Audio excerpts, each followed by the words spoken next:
पूर्व मुख्यमंत्री और नेता प्रतिपक्ष भूपेंद्र सिंह हुड्डा का कहना है कि बीजेपी जेजेपी जन सरोकार नहीं बल्कि सर्वे और सर्विलांस की सरकार है। गठबंधन सिर्फ इवेंटबाजी और विज्ञापन के जरिए सरकार चलाना चाहता है, जो संभव नहीं है। मौजूदा सरकार की कुनीतियों से हर वर्ग प्रताड़ित है। यह सरकार किसानों के अधिकारों पर लगातार कुठाराघात करने में लगी है। इसी के तरह मानसून सत्र में भूमि अधिग्रहण बिल लाया गया। इसके तहत कांग्रेस सरकार के दौरान बनाए गए कानूनों से किसान हित के प्रावधानों को समाप्त कर दिया गया। नए कानूनों का मकसद बिना सहमति किसानों की जमीन को पूंजीपतियों के हवाले करना है। सरकार अब 70% किसानों की असहमति सेक्शन 4 सेक्शन 6 के नोटिस करने में और जमीन के बदले मुआवजे के साथ रिहायशी प्लाट देने जैसे तमाम नियमों को समाप्त कर दिया है। अब कोई भी कलेक्टर बिना किसानों की सहमति रातों रात उनकी जमीनों का अधिग्रहण कर सकता है। हुड्डा ने कहा है कि सिर्फ किसान ही नहीं बल्कि प्रदेश हित के प्रति गठबंधन सरकार रवैया हमेशा उदासीन रहा है। इसके चलते पहली बार ऐसा हुआ है कि पिछले 1 साल से भाखड़ा मैनेजमेंट बोर्ड में हरियाणा का कोई सदस्य नहीं है। अगर बोर्ड में हमारा कोई नुमाइंदा ही नहीं होगा तो हरियाणा को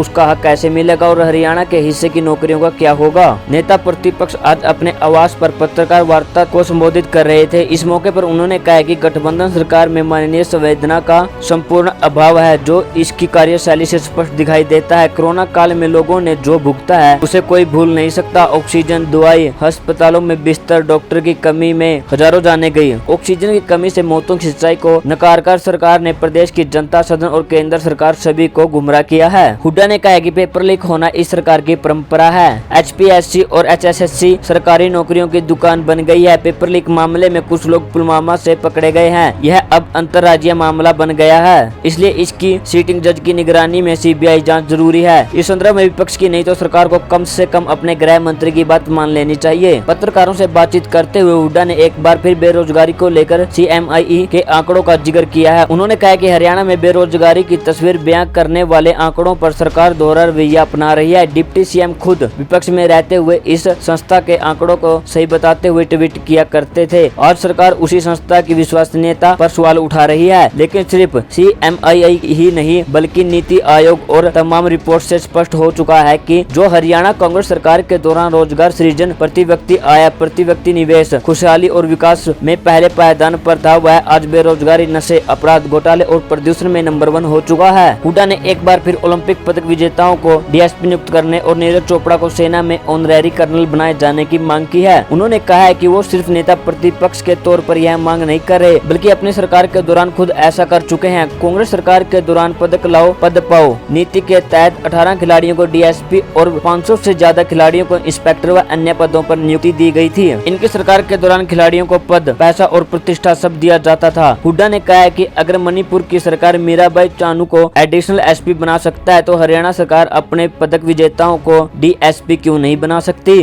हल्ला बोल हरियाणा।